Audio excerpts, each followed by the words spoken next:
Well, hi everyone. My name is Justine Sherman, and I'm joined here with one of my long-term speech pathologists and supervisors. Amanda Garola. Thanks everyone for joining. And we have been speech pathologists for a combined time of well over 2 decades. And I'm the owner and executive director of Justine Sherman and Associates, and we are a speech pathology clinic with offices in Claremont, Monrovia, and Camarillo. And then we have remote therapists throughout the country working with clients of all ages. And my favorite thing is to work with this preschool age that we're going to be talking about. And Amanda and I are both proponents of parent coaching and really working on teaching you as families what to do if you have concerns about speech and language issues and then how to work on them at home. Mhm. So today's presentation is called, Is Your Child's Speech and Language Development on Track? And we're going to go to the learning objective. So before we jump into the content, I want to walk you through what you'll take away from today's workshop. So these learning objectives are designed to give you practical knowledge and tools that you can immediately apply at home. So our first objective is you'll learn how to identify key speech and language developmental milestones. So we'll cover the main areas of communication we look at in speech language therapy, and that's articulation, which is how clearly children say sounds, receptive language, which is understanding what's said to them, expressive language is how they use words to express themselves. Voice is how their voice sounds, so the quality of their voice, the volume. Fluency, which is the smoothness of speech, like stuttering. And then pragmatics, which is social communication skills like turn taking and peer interaction. And we'll be showing you what's typical at this age and what might signal that a child's falling behind. Our second objective is that you'll learn to recognize any red flags and behaviors that might indicate that your child could benefit from a speech and language screening. And this isn't about turning you into speech therapists. It's about giving you practical examples of what to watch for in your daily routines. Our third objective will also talk about how to differentiate between what's typical and what's not. So some speech mistakes or language mistakes are a typical part of development, but then there are other patterns that are not typically seen, and they're developmental errors. So these can be red flags for a speech disorder. And we're going to learn how to spot those differences so you can feel confident knowing what to watch for and when to act. And then our fourth objective, lastly, we're going to teach you how to build your child's language skills during everyday opportunities. So by the end of this evening, our goal is for you to feel empowered and equipped to support your child's communication development and know exactly what to do if you do have concerns. So, why speech and language development matters in early childhood.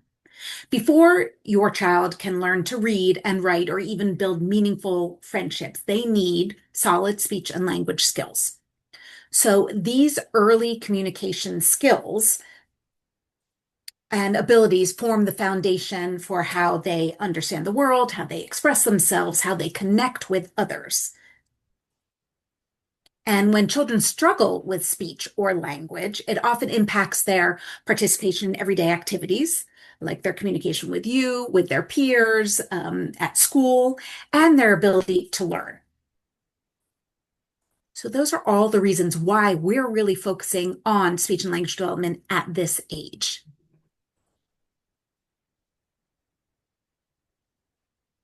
So caregivers, the front line for early communication support. So as parents and caregivers, you spend the most time with your child. You are spending time with playtime, mealtime, bedtime routines, everything in between.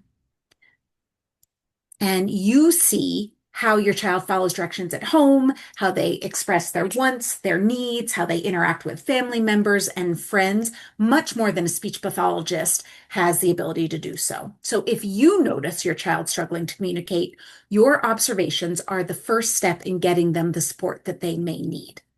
And early help can make a big difference to your child's confidence and relationships, and especially their readiness for school. So Amanda's going to take over the areas that speech pathologists support. Yes, and then what to look for in each of these areas. So these are the different areas that speech and language therapy addresses. And we'll go through each of these. So speech sounds, oral motor skills, how a child can understand language, how they express using language, their social communication, vocal quality, and fluency. And the goal is for you to learn, to give you some practical tools to notice the early signs that your child might need some extra speech and language support in any of these areas, or to see if they're on track. So articulation is simply how children physically say their sounds.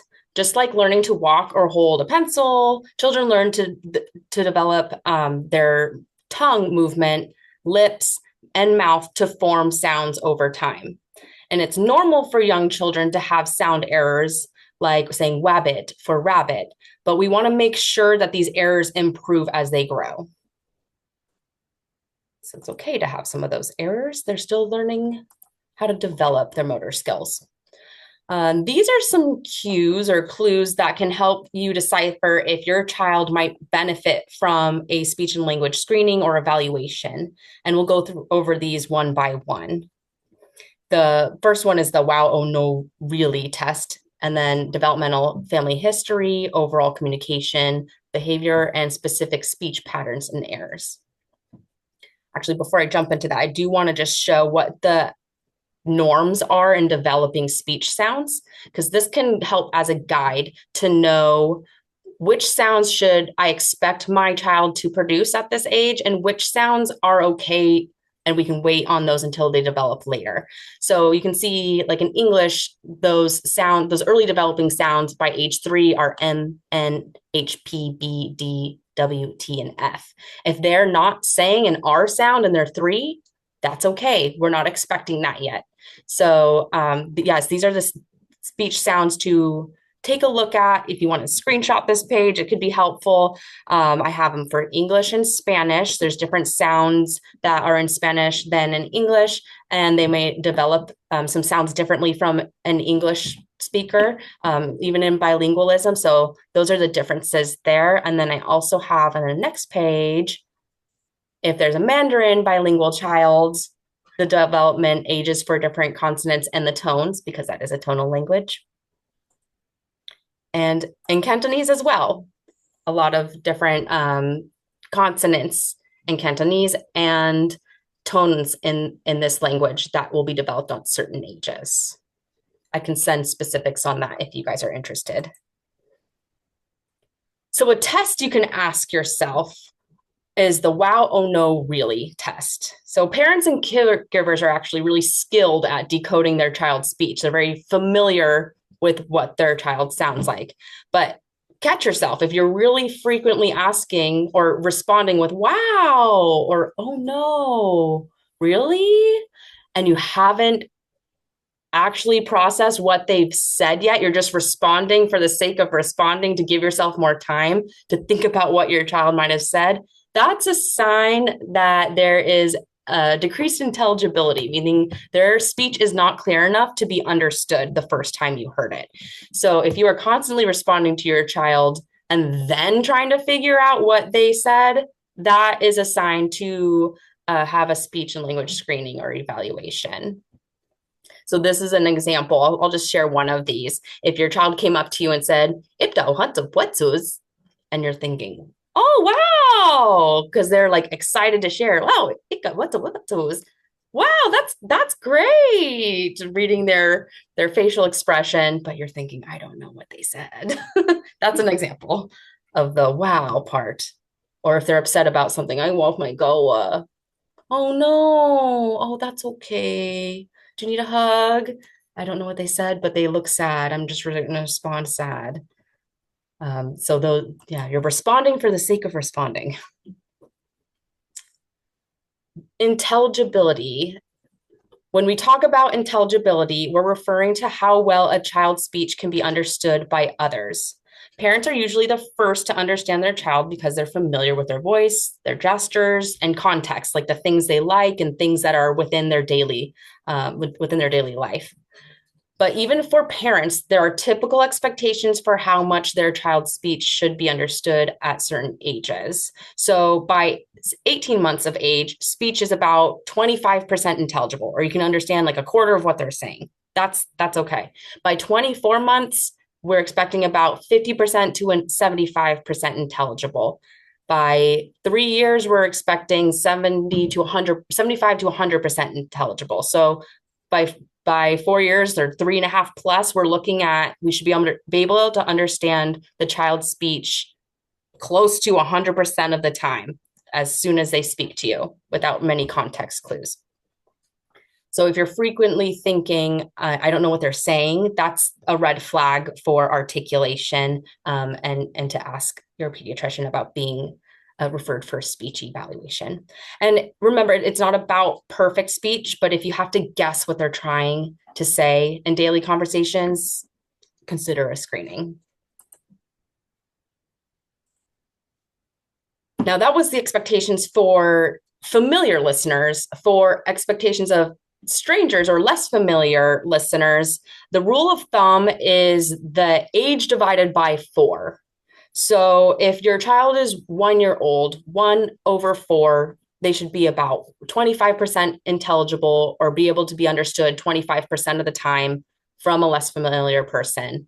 By 2 years, they should be about 50% to an unfamiliar person. An unfamiliar person can hear 50% of what they're saying.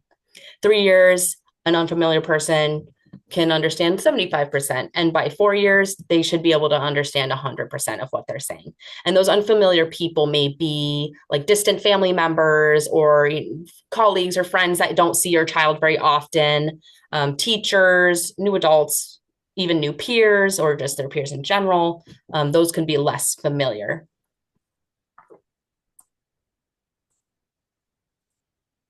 These are some things to look out for in early development. And if your child had one of these characteristics, these could be sign or lead to articulation disorders later on or difficulties later on. So a late onset of canonical babbling, that is, if they're not getting their ba or da da da da, goo goo goo by 6 months, that shows, there may be a delay in ongoing speech sound development after that. If there is an onset or if there's chronic otitis media with effusion or like ear infections that prolong, that could lead to a higher risk of articulation or even language delays later on as well, because the child's ears sounds like they're filled with fluid. It sounds like they're underwater all the time. They are not hearing the sounds clearly, and they're not hearing the language clearly to imitate that and to develop it.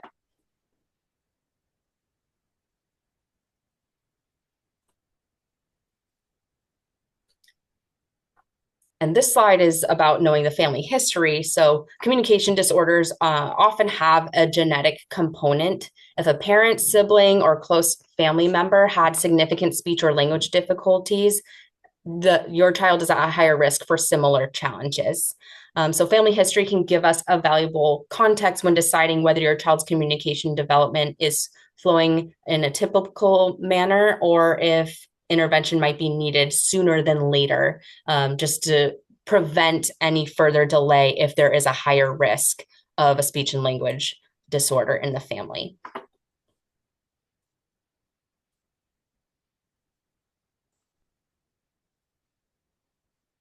Some other red flags can be sneaky. So you might just think that a child is shy or your child is shy or they're just very quiet, but those could be signs of a delay as well.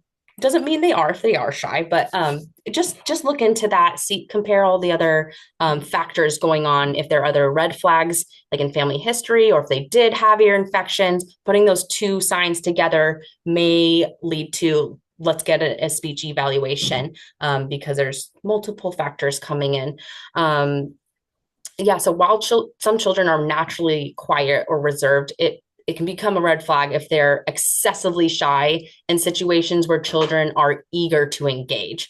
So, for example, a child who consistently avoids speaking during a group time or doesn't respond when spoken to or avoids peer interactions, this could be they may appear shy because they lack confidence in their communication abilities. So they may be avoiding because they don't feel confident in their either speech production skills or language or peer interaction skills. So it's important to distinguish between personality and a child who may be withdrawing due to difficulties expressing themselves for the fear of being misunderstood or that incompetent in how to interact.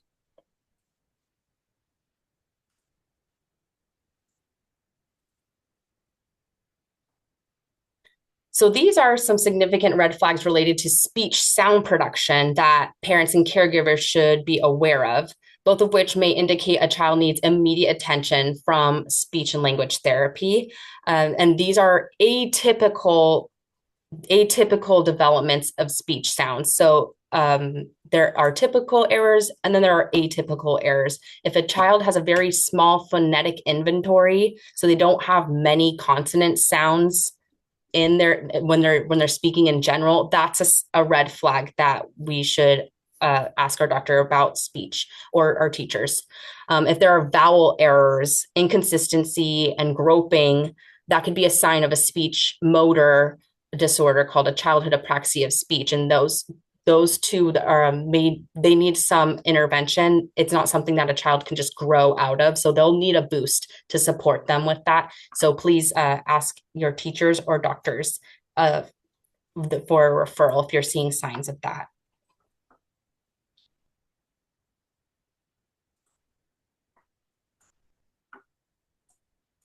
There you go.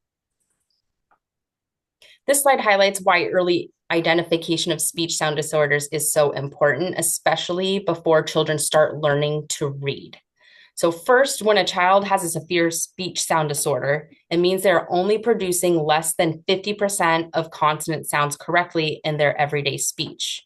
If a child starts reading instruction with that level of difficulty, then they're at a much higher risk of struggling with literacy skills like phonemic awareness, decoding, and spelling. So why does this happen? It's because early reading skills rely heavily on the child's ability to hear, distinguish, and produce the speech sounds accurately. If a child has trouble saying sounds, they often have trouble hearing those same sounds when learning to blend the sounds into words or when trying to sound out an unfamiliar word. So it relates to that spelling and that reading.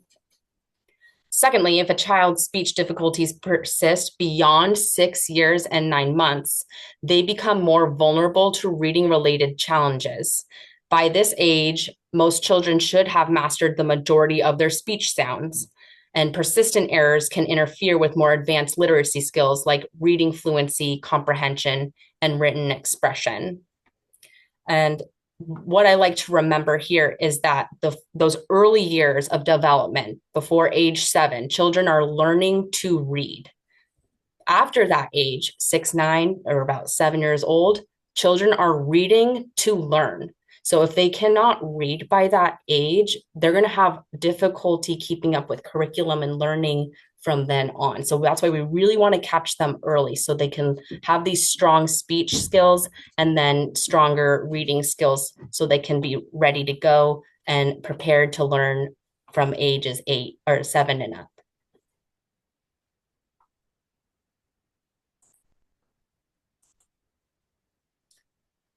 Oral motor skills. So oral motor skills are the foundation of a child's ability to speak clearly and eat safely.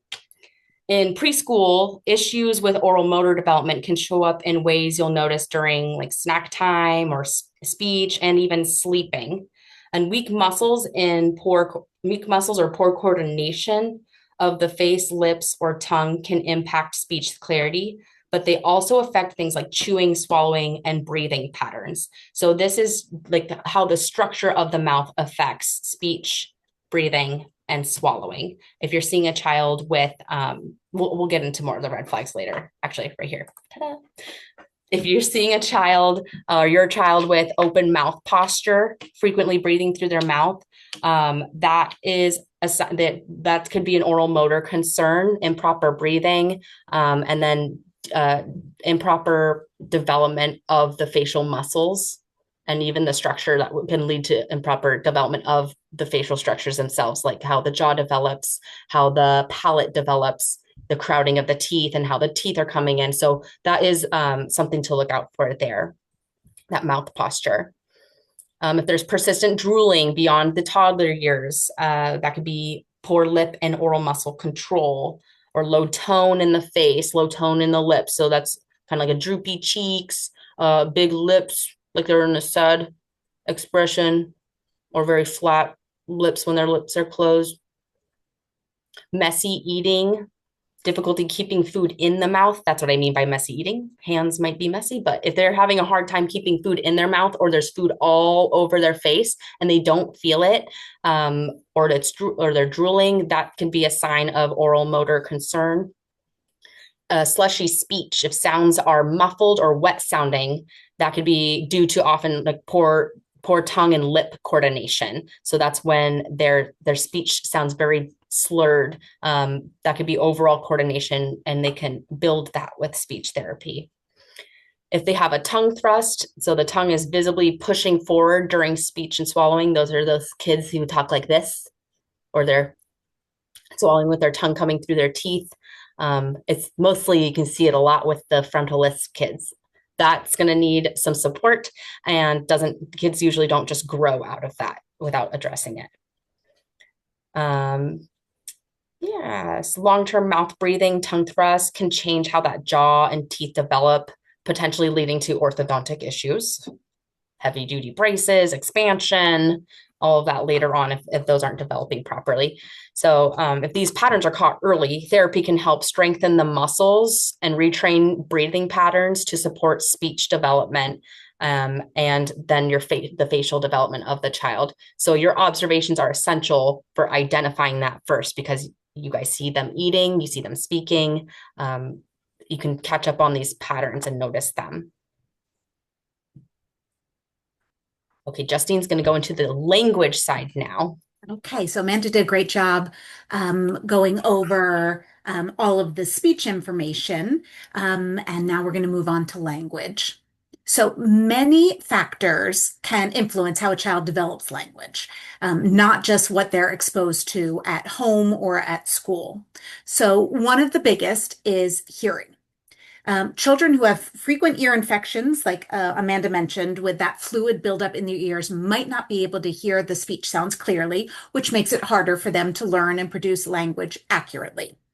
So we also look at, in addition to hearing issues, we're going to look at developmental delays or diagnoses like autism spectrum disorder, where language might develop differently or at a different pace. And in some cases, a child might have had limited language exposure in early years. We saw a lot of this with the COVID babies, where they just weren't exposed to other people. So there wasn't a lot of playtime with others, or sometimes families are just quiet and there's not a lot of talking or reading or responsive playtime at home. So this isn't anything about blame. It's just recognizing that kids learn language through rich back and forth interaction. Other factors like prematurity or medical complications at birth or certain genetic conditions can also impact a child's ability to process and use language effectively.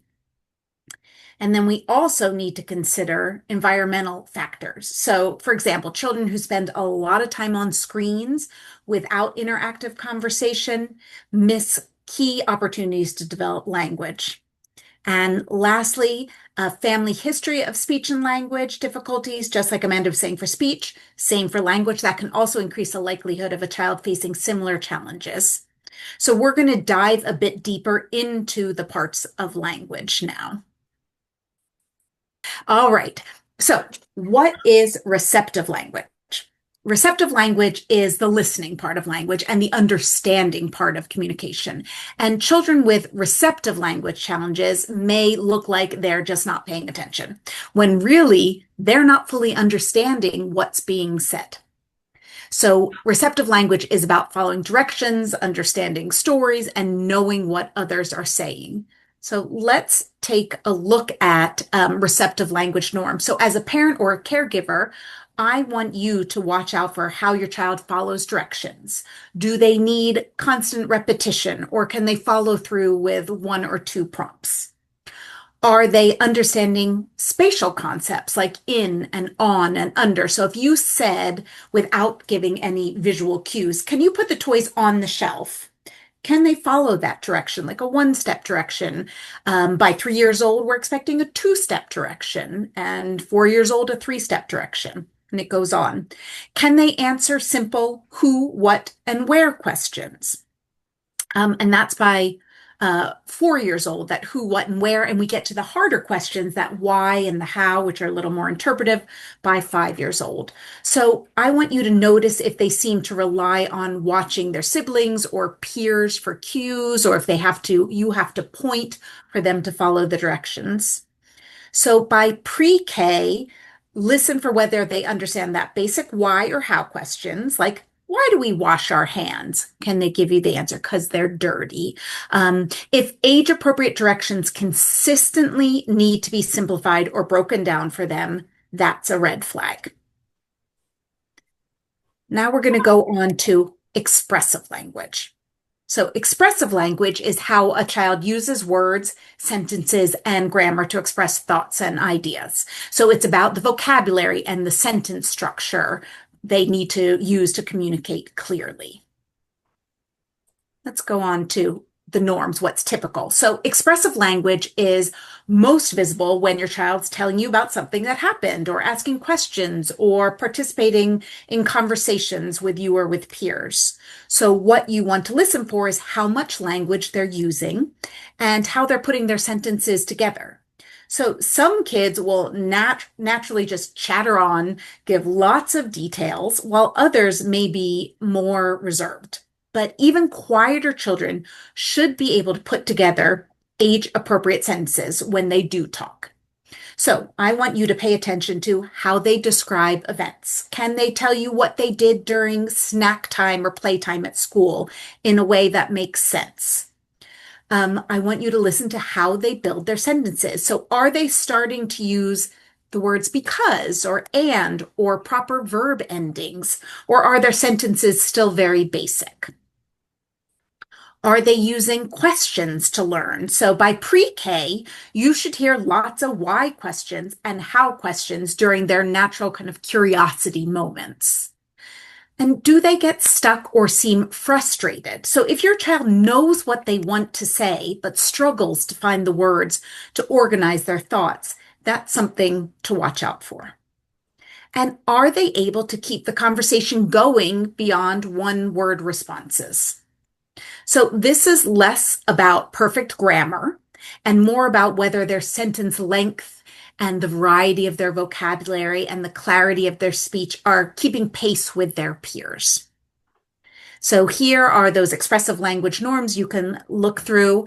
So by 5 years of age, we expect those more complex sentences, the why and how questions, and then that they're able to give us detailed story with clear events. So let's look at some red flags. So children with expressive language difficulties might talk less, they might use simpler words, or rely on gestures when they're speaking. They may struggle to put their thoughts into words, making it harder for them to participate in conversations or share ideas. So those are all red flags I want you to look out for with expressive language. So we've talked about receptive language, what they're understanding, expressive language, what they're able to say, and now we're going to go on to pragmatic language. So pragmatics is the social side of communication. It's not just about the words, it's how your child connects with others and understands feelings and participates in back and forth conversations and interactions. So that turn taking, the eye contact, understanding body language, staying on topic, those all fall under pragmatic language. So let's talk about what's typical. So pragmatic language is all about how children use their language to interact socially. It's not just the words they say, but how they engage with others during conversation, during playtime, during daily routines. At home and in social situations like the park or story time at the library, you'll want to watch for how your child joins and participates in group interactions. Do they take conversational turns? Do they interrupt? Do they dominate the conversation or do they stay silent? You're looking for that back and forth flow, even if the content is simple. Do they use body language and facial expressions? Are they showing excitement when they're telling a story? Do they make eye contact or notice how others are reacting to them? This shows they're tuned into the social cues given by their conversational partner. And do they play cooperatively with their peers? Can they engage in pretend play, take on roles in the play scheme, adjust their language for the play situation? So, for example, if they're pretending to be a doctor or a teacher, do they change their presentation or their vocabulary? And for older preschoolers around age 5, I want you to look if they can stay on topic during a conversation or if they're kind of jumping from topic to topic abruptly. How they respond to others' emotions. Do they notice if a peer is sad or upset and respond appropriately? Can they adjust their communication style depending on their listener? For example, do they talk differently to you than they do to a peer versus a teacher? And the key is to see whether their social language skills are growing alongside their peers, and even if their content isn't always perfect. Okay, so then we have pragmatic language red flags here. So social communication challenges or pragmatic difficulties will show up sometimes in subtle ways that you'll notice during daily interaction. So watch to see if your child forgets to make eye contact, even when they're speaking directly to you or a peer. This isn't always shyness. It could indicate they're not tuning into the social give and take of the conversation, or direct eye contact feels really uncomfortable for them. So that's something to look out for. Are they having trouble with turn taking in conversations? They might interrupt constantly. They may not respond when someone tries to engage with them, or they dominate the conversation. Sometimes they talk at people, delivering monologues without even noticing if their listener's interested in what they're talking about or if they're reacting to them. So they may go on and on about a favorite topic, but miss the cues that it's time to pause or let someone else talk. And do they struggle to join in group play? So they might hover nearby or play parallelly with others without successfully joining the group. And you could see this at library time, at the park. If you have friends over, those are great times to watch for that interaction. And do they miss social cues like the change in tone or facial expression or nonverbal gestures? So an example of that is they're not realizing when you're frustrated or a peer is frustrated with them and doesn't want to play anymore, or wants them to stop playing and clean up their toys, but they're not tuning into that. So children with pragmatic challenges are often misunderstood because they may appear bossy or aloof or disengaged. But what's really happening is they're missing these unspoken rules of social interactions. So your observations here are critical. By identifying these patterns early, it's going to help them and us provide support for them so these social struggles don't turn into isolation or low self-esteem. Okay, so that was kind of a very quick information all about language. And we're just going to go on to fluency now. So fluency is more easily known, I think, as stuttering. So it's very common for preschoolers to go through a period of disfluency where they will repeat words or pause or use fillers like or and this often happens when their language is developing faster than their speech motor skills can keep up with, especially during we have like language bursts or growth spurts. So it is typical to see times of disfluency with your preschoolers. we're going to talk about what some red flags are. So, although disfluencies are often very typical, what we're watching for are the signs that these kind of bumpy speech moments are becoming more than just typical disfluencies.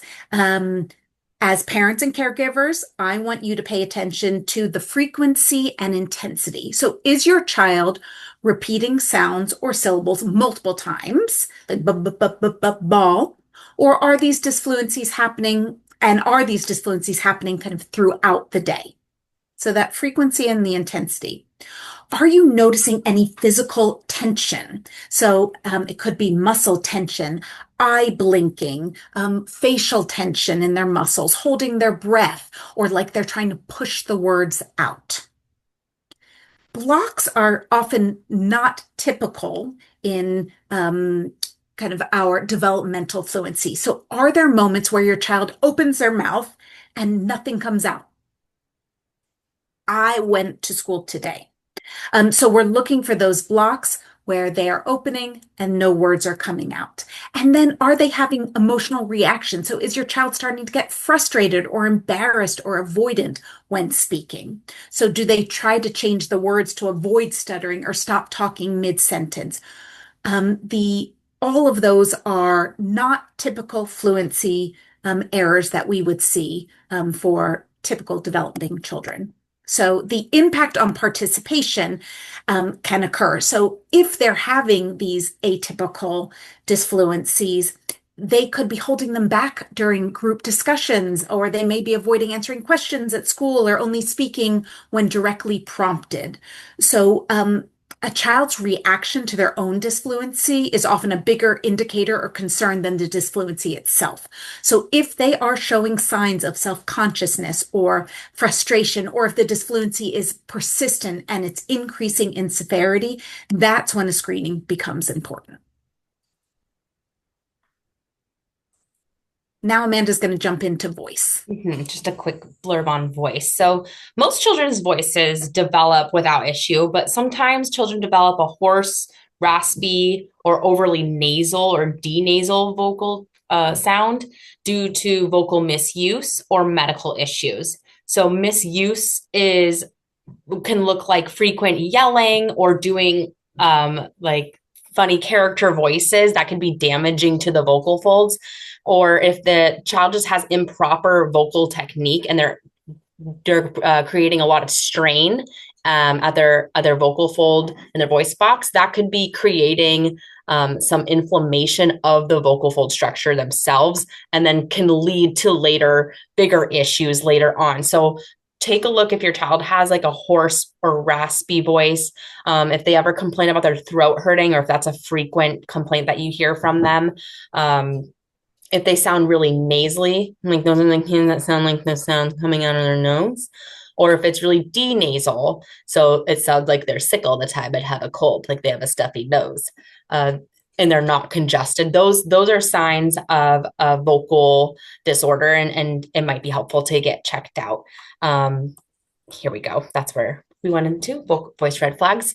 Yeah, so that frequent improper use of voice could lead to the swelling of the vocal folds, or even nodules or like calluses on the vocal folds that either need extensive rest, which means no talking from a child, which we can't really expect, no talking for like a week at a time or more even, or if it's really bad, a surgery is needed. We just try to prevent that altogether, and reduce the harm to the voice before that gets to that point.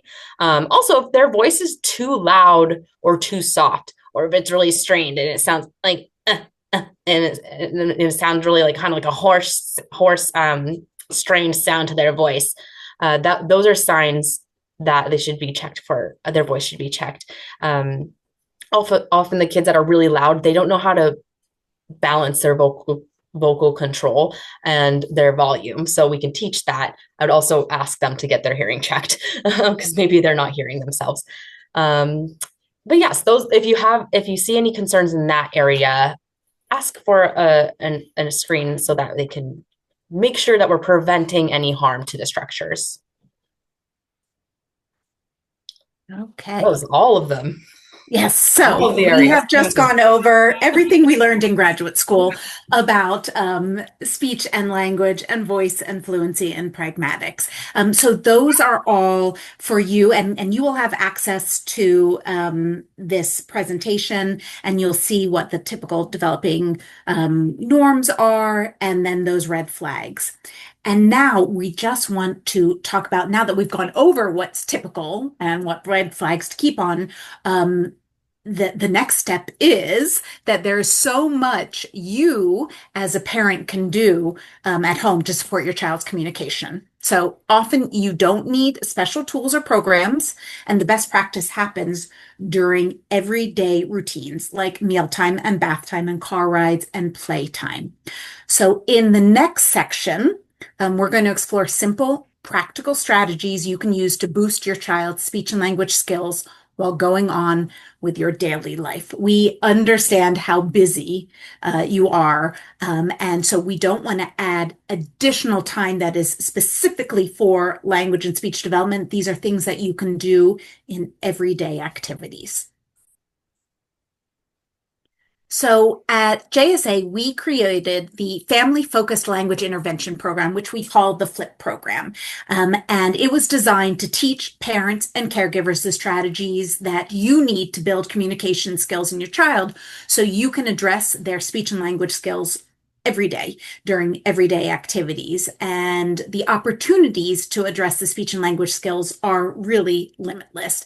They exist in everything that you do. So we are going to go over now some of the opportunities and the strategies that we teach parents in our FLIP program at JSA. So when I'm talking about everyday opportunities, these are things that you are doing in your normal day. So one of the best things about supporting your child's language is that you don't need those special programs or those expensive toys or lots of hours.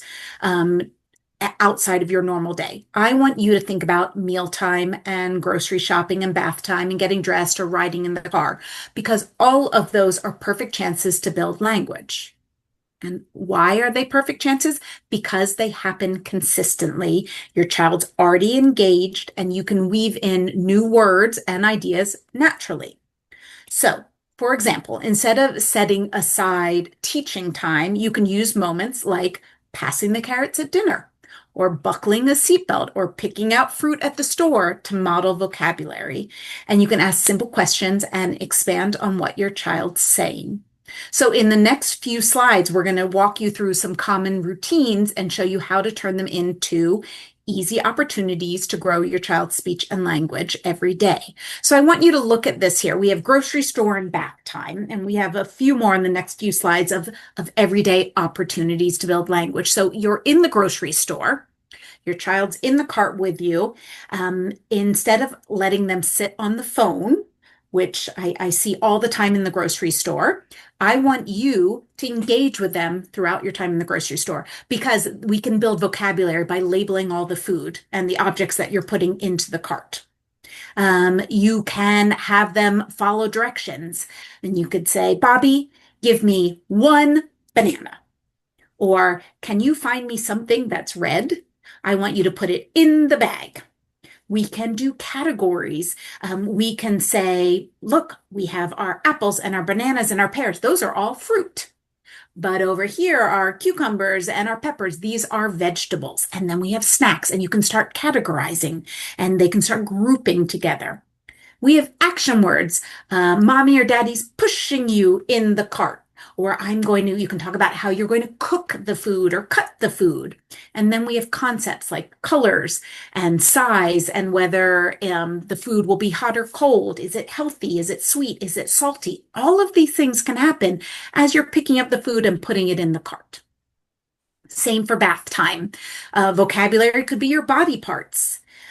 You could sequence words. First, we're going to wash your hair, then we're going to wash our body, then we're going to get out of the tub. Concepts like dirty and clean, wet and dry, hot and cold, towel on, towel off. Those are all great concepts to be teaching. We have action words: washing, rinsing, turning water on, turning water off, kicking, splashing, blowing bubbles, and then directions. First, when we're in the tub, point to your nose, then to your ears, find your toes. Then I want you to put your head back into the water. These are all following directions. So none of this takes extra time out of your day. It's just using those opportunities to build vocabulary and language skills. And here are some more. Yeah, and here's some more. And I don't have to go over all of these because I'll send them to you, but I wanted you to really see everything we can do when we're taking a walk or getting dressed. Um, And here are some more. and here's some more. Embrace the opportunities. So other opportunities, these are ones we always talk: mealtime, driving in the car, story time, diaper changing, brushing teeth, getting ready for bed, playtime, cooking, laundry, if you're at the park. These are all amazing times and opportunities for you to build language skills. The more you talk to your child, the more they're exposed to vocabulary, to sequencing, to the grammar, to storytelling, and they will take that in, and we will see that tenfold in their communication. Yes, they're absorbing everything in these early ages here. So the more you can model, the more you can talk with your child, the better. And now here we'll share some techniques that we use as speech therapists that we want to teach parents to use at home with their child to keep their child's progress going outside of our therapy session. And you guys can take these techniques and use them to boost your own child's development. And going into modeling, the self-talk strategy is really narrating everything you do, just talking. And so self-talk, talk about yourself and what you're doing. So if you are in the kitchen and your child is playing next to you or in the room next to you, even if you don't think they're watching you and they're playing on their own, they're still listening. They're still hearing what you're saying in a peripheral. Maybe they're glancing over at you. They're seeing what you're doing. So still talk. Sounds like you're talking to yourself, but someone's listening to you. Tell them what you're doing. I'm cutting up the carrots, chopping them. Ooh, they're hard and crunchy. I'm going to put them in the pot. Oh, they're going to get hot and boiled. Just explain what you're doing, and you can keep the words simple. Repeat yourself many times, because the more they hear the words and the more repetitions they hear, they're going to absorb it and they're going to learn it. So talk about yourself and what you're doing. And this goes in tandem with parallel talk, which is the same technique, but talking about what your child is doing. So if you're talking about how I'm cutting carrots, oh, look at you. You're playing with the bear in the stroller. Push the bear. Oh, sorry, bear's sleeping. I'll be quiet. Shh, bear is sleeping. So just talk out loud what you're doing, and then parallel talk about what your child is doing. Say every action in between. Say what they're doing with their body when they're moving around. Oh, now you're standing up. Walk into the couch. Oh, you found the car on the couch. Just all the in between. What are they doing? You're the narrator, or like the sports commentator of their game over there. Expansion is a strategy that we use for when a child is speaking already. And this is when you listen to what your child is saying, and then you add a word or maybe a couple words to what your child already said. So if your child says, is playing with cars, and they go, go, you can say, go car, go fast, go fast, race. You can add go fast, go car, adding just one word or two words to what they said. Now, the reason why we keep it small, just like one or two words, is because it keeps it simpler, so your child has more likelihood of imitating what you just said. If you add what they said into a whole sentence, and your child is, 2, very young, they may not say the whole complex sentence that you said.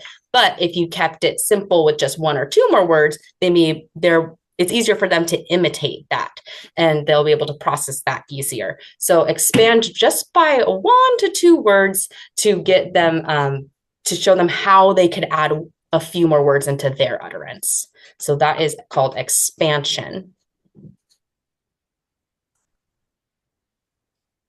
Communication temptation is how we kind of pull the language or the use of words from our child. So these are those kids that we either want them to produce a longer utterance, or they now know the word to use, but maybe they still like to rely on the gestures or the grunts, and they're not using those words as much as we like. So communication temptations are when we put something up high, or we can put them inside an object, and we're creating the environment for them to have to use their words to get what they need. So if you're putting something like their favorite snack or favorite toys in a container that's hard for them to open, they can't just go in there and get it themselves. Now they see, oh, what I really like is in something and I need help to open it.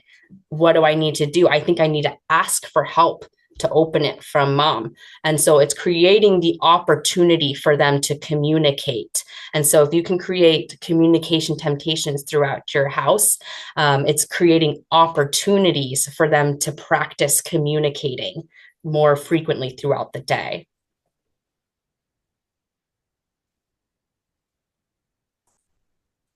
And then playing dumb. I love this one.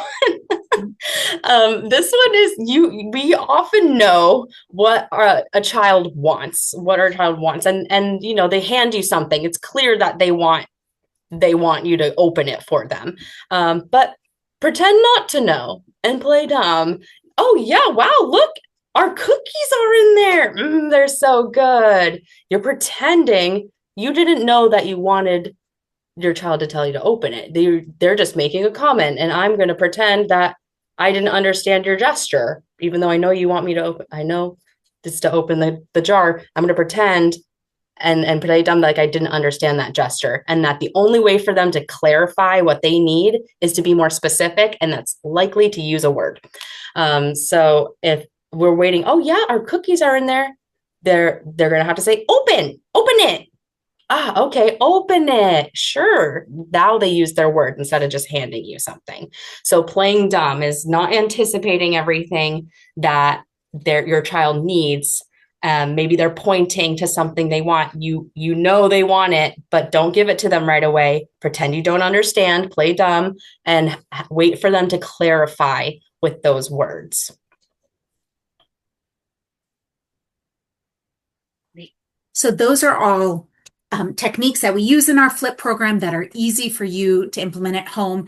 And keep in mind the level that your child currently is. If they don't have the words, then we're not going to wait them out until they say it. We don't want them frustrated. So we can play dumb where we're giving them the wrong thing. But I wouldn't do that over and over and over again if they're not giving me the words, because we don't want them in tears, but we do want them down the line, because we have then imitated the word or provided them the word, that eventually they will imitate it for us. So keep in mind kind of what level they're at. But those are all I think those are the techniques that I teach first in the FLIP program, because I think they're the simplest and the easiest to use. So try them out, and I'd love you to let us know through an email how it's working at home.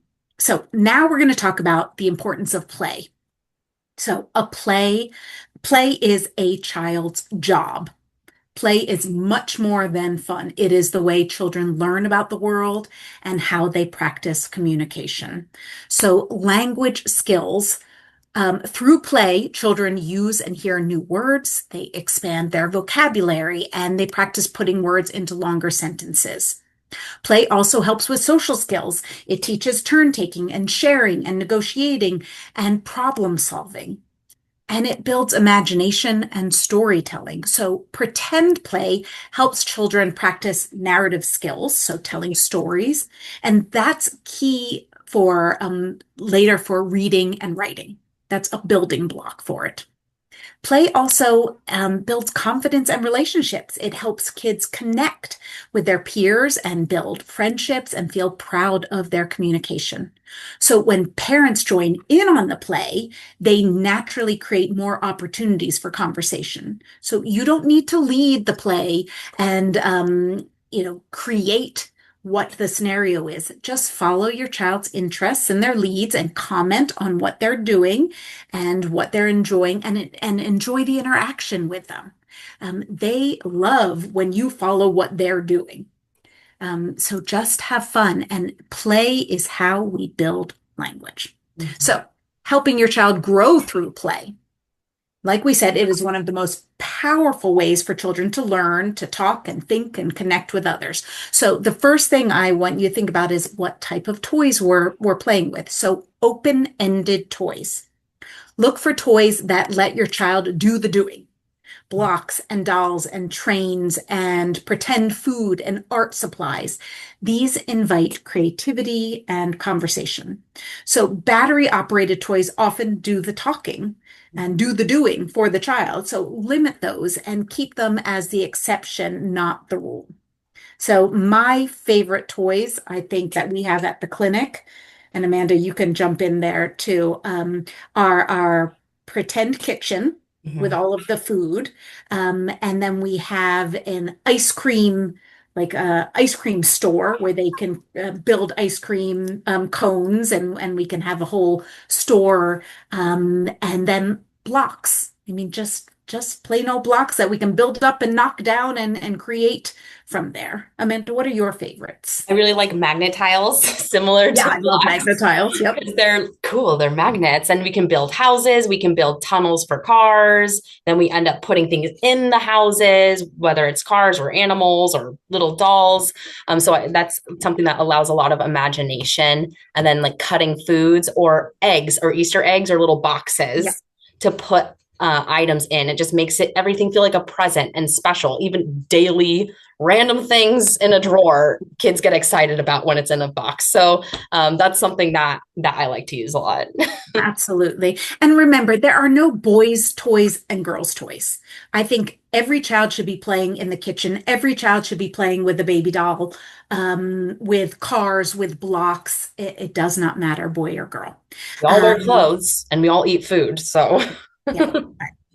And it really the imaginative play that come out of those Mhm. types of toys are it's invaluable. And just last, but be present. Join the play. Put distractions aside. Get down on the floor with your child. That's how we're going to build their language. Using books to build language. Books are one of the most powerful tools for language development in addition to play. So long before a child learns to read, they will listen to you read and they will learn vocabulary and concepts. And it also builds their attention skills and coordination and strengthens the bond.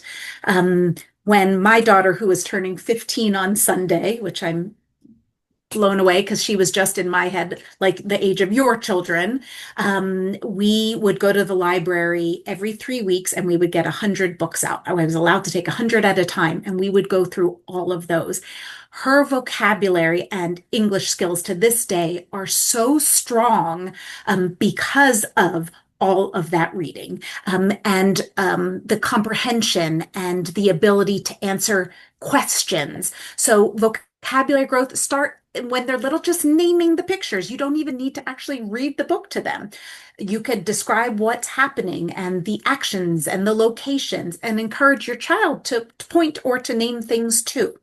But I want you to balance the questions. So spend more time describing than asking questions. Simple who and what and where questions are helpful, but don't spend the entire time kind of overwhelming them or quizzing them. Mhm. Read the same book over and over again. That helps the child predict what's going to come next and practice their storytelling skills as well. And then they can fill in the words. So, brown bear, what do you? And pause and wait for them to say, Amanda, Yay. what do you see? That's right. Interactive books, those flat books and textured books, gets their little hands engaged and creates opportunities for them to work on the words open and close and soft and bumpy and rhyming books and the rhythm of them. That encourages participation. And make it meaningful. Pick books that connect to your child's life or upcoming events. If you're going to the zoo next week, get some animal books and read them before. If they love firefighters or fire trucks, find books about that. That helps them connect their language to real experiences. So the goal isn't to test your child, but to make reading enjoyable and a routine that really expands their language naturally and really helps with social interaction and the bonding between you and your child. Mhm. And then we are going to limit screen time. So screens are everywhere and they're a normal part of life now. Mhm. But when it comes to language development, nothing replaces real face-to-face interaction. So young children learn to talk by hearing language directed at them specifically and seeing facial expressions and having back and forth conversations. So if a child's spending large amount of time on a tablet or TV or a phone, that's less time that they're practicing the conversation or storytelling or problem solving through play. So this doesn't mean you have to cut out screens altogether. The American Academy of Pediatrics suggests limited screen times for preschoolers and recommends co-viewing whenever possible. So that means if your child's watching a show or playing a learning app with them, sit with them, talk about what's happening. Like, wow, that dog's running really fast. Where do you think he's going? You can pause it, have a conversation about it. The key takeaway is that there's balance. Mhm. Screens can be part of life, but talking and playing and reading together should always come first. So we've walked through the different areas of communication. And I hope you have a clearer picture of what's typical for your preschooler and what red flags that you need to watch for. So the more you incorporate the language facilitating strategies into your everyday activities, the better. And remember, you're not expected to diagnose any of issues. That's our role as a speech pathologist. But your role as a parent or a caregiver is to be an observer.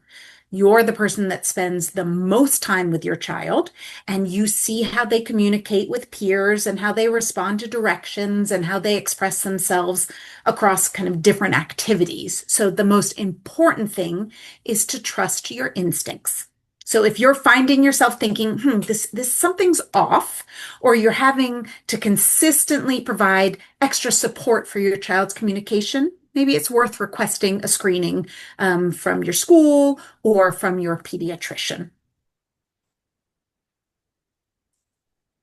So we want to end by emphasizing how much of a different you as a parent make in a child's communication development. So you are on the front lines. You see how your child engages with peers, responds to language, expresses themselves. So that early identification truly changes outcomes. So if you do notice that your child's struggling, even if it's subtle, your observations can really lead to timely support that helps your child thrive, not just in speech and language, but in those social relationships and learning and self-confidence. So remember, you're not expected to have all the answers, but you are in the perfect position to raise the flag when something feels off. So at JSA, we're here to partner with you. And if you have any concerns, our email, you came when I sent you the information for the presentation. You have my email address. Please feel free to reach out. If you have any questions, we'd be happy to help and answer any questions at all. So I know we're a little over time, but does anyone have any questions that they'd like to ask? We'd be happy to answer them. Mhm. I don't have any questions, but everything was very informative. So thank you so much for just taking the time to give us and feed us all of this information. Very helpful. You're so welcome. And I hope you take it and run with it and just have fun with your child. That's what we're really hoping. Yes, absolutely. And we will have this recording up eventually on YouTube. I will send you the link to that. And then we'll also send you a copy of the presentation so you have all of the norms ready. Yes, we'll share those. It's hard. No one can remember all that. No, it's too much. But thank you all for joining and for taking time out of your busy night. Yes, absolutely. and have a great evening and have fun with your child. Yes. Thank you, everyone. Bye. Bye.